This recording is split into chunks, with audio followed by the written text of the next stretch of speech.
The night was dark and cold. The only sounds were the faint rustling of leaves in the wind and the soft hum of distant traffic. It was the perfect night for a deal, and the man known only as the organ dealer was out to make his latest sale. The organ dealer was a tall, gaunt man with sunken eyes and a perpetual scowl. He wore a long black coat and a fedora, which he pulled down low over his face. He was a man of few words, preferring to let his actions speak for him. The organ dealer had been in the business for a long time. He knew all the tricks of the trade, and he knew how to get what he wanted. He had connections all over the city, from doctors to gangsters, and he used them to his advantage. Tonight's deal was with a wealthy businessman who needed a new liver. The organ dealer had promised him a fresh one, harvested from a healthy donor. The businessman had paid a hefty price for the organ, and he was eager to get it. The organ dealer had arranged to meet the businessman in an abandoned warehouse on the outskirts of the city. It was a risky move, but the organ dealer had been doing this for so long, he knew how to avoid the police and stay under the radar. As the organ dealer made his way through the darkened streets, he could feel the weight of the liver in his backpack. He had harvested it himself, from a homeless man he had lured into his van with the promise of a hot meal. The man had never suspected a thing, and now his liver would fetch a high price on the black market. When the organ dealer arrived at the warehouse, the businessman was already waiting for him. He was a portly man with a receding hairline and a smarmy smile. He greeted the organ dealer warmly, shaking his hand and patting him on the back. "Ah, my friend, the organ dealer," he said. "I trust you have the goods?" The organ dealer nodded, handing over the backpack. The businessman eagerly unzipped it and peered inside. His face fell when he saw the liver. "What is this?" he demanded. "This is not what we agreed on." The organ dealer shrugged. "I'm sorry, but sometimes things don't go as planned. That's the risk you take when you deal with me." The businessman was furious. He had paid a fortune for a fresh liver, and now he was being given something that looked like it had been harvested from a corpse. He raised his voice, shouting obscenities at the organ dealer. The organ dealer remained calm, waiting for the businessman to tire himself out. When he finally ran out of steam, the organ dealer spoke. Now, let's not get too upset. I have another liver that I can give you. It's not as fresh as the one you wanted, but it's still good." The businessman hesitated. He didn't want to lose his investment, but he also didn't want to end up with a subpar organ. In the end, greed won out. He agreed to take the second liver, and the organ dealer handed it over. The businessman left the warehouse, clutching his backpack tightly. The organ dealer watched him go, a small smile on his lips. He had made another successful sale, and he knew there would be more to come. As the organ dealer walked back to his van, he heard a faint sound. It was a low, guttural growl, coming from somewhere in the shadows. He stopped, listening intently. The growling grew louder, and the organ dealer could now hear the sound of shuffling feet. He took a step back. Suddenly, a figure emerged from the darkness. It was a man, but he didn't look like any ordinary person. His skin was pale and sallow, and his eyes were sunken and bloodshot. He was covered in dirt and grime, and he smelled like death. The organ dealer took a step back, instinctively reaching for the knife he kept tucked in his coat. But the man didn't seem interested in attacking him. Instead, he simply stood there, staring at the organ dealer with a strange intensity. "Who are you?" the organ dealer demanded. The man didn't answer. He simply continued to stare. The organ dealer was starting to feel uneasy. He had dealt with plenty of unsavory characters in his line of work, but this man was different. There was something about him that made the organ dealer's skin crawl. Suddenly, the man lunged forward, grabbing the organ dealer by the arm. The organ dealer tried to pull away, but the man's grip was surprisingly strong. He looked into the organ dealer's eyes, and the organ dealer could see the desperation in his gaze. "What do you want?" the organ dealer asked. The man didn't answer. Instead, he started speaking in a low, guttural language that the organ dealer couldn't understand. He was babbling, his words coming out in a jumbled mess. The organ dealer tried to pull away again, but the man's grip was like iron. Suddenly, he felt a sharp pain in his arm. He looked down and saw that the man had bitten him, his teeth sinking deep into the flesh. The organ dealer screamed, trying to pull away, but the man held on, his teeth clamped down tight. The organ dealer could feel his blood pumping out of the wound, hot and sticky. In a moment of panic, the organ dealer reached for his knife and plunged it into the man's neck. The man let out a choked scream and fell to the ground, blood gushing from the wound. The organ dealer stumbled backwards, trying to catch his breath. He looked down at his arm and saw that the wound was deep, the blood still flowing freely. He knew he had to get out of there. He staggered back to his van, fumbling for his keys. He managed to start the engine and peel out of the parking lot, his heart pounding in his chest. As he drove, he could feel his strength ebbing away. The wound in his arm was starting to throb, and he knew that he was losing blood fast. He needed medical attention, but he couldn't go to a hospital. He had too much to lose. He thought about his life, about the choices he had made. He had always known that what he was doing was wrong, but he had convinced himself that it was necessary. He had convinced himself that he was doing a service, providing organs to those who needed them most.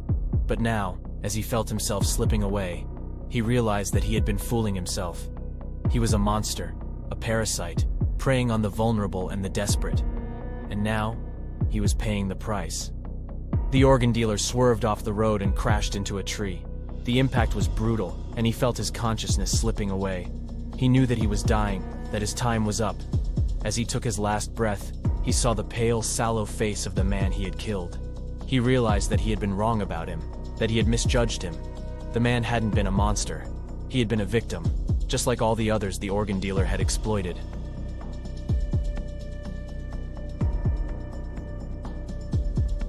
It was a dark and stormy night. A group of 5 men gathered in a deserted alleyway, their huddled figures illuminated by the flickering lights of a nearby street lamp. They were here to make a black market deal, one that promised to bring them a great fortune, but one that was also fraught with danger. The leader of the group was a man named Victor.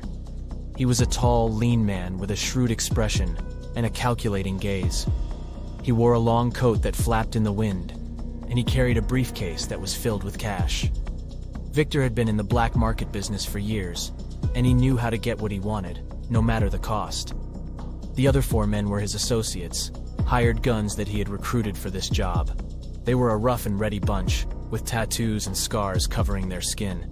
They were all armed, with guns tucked into their belts and knives strapped to their boots. As they waited for their contact to arrive, the tension in the alleyway was palpable. The rain was coming down in sheets now, and the wind was howling through the narrow streets. Every few moments, one of the men would glance nervously over his shoulder, as if expecting trouble to come creeping up behind them. Finally, the sound of footsteps echoed through the alleyway, and a figure emerged from the darkness. It was a woman, dressed in a long black coat and a wide-brimmed hat that obscured her face. She walked with a confident stride, her heels clicking against the pavement. Victor stepped forward to greet her. "You have what we're looking for?" he asked, his voice low and measured. The woman nodded, and she reached into her coat pocket. She pulled out a small black box, about the size of a jewelry case. "This is it," she said, handing it over to Victor. He took the box from her and opened it up. Inside, there was a small vial of liquid, clear as crystal. Victor examined it closely, turning it over in his hands. "This is the real thing?" he asked, his eyes fixed on the vial. The woman nodded again. "The purest form you'll find on the market. I guarantee it." Victor grinned, and he closed the box.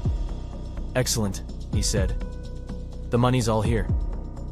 He handed over the briefcase, and the woman counted the money quickly. Satisfied with the amount, she tucked it away into her coat pocket.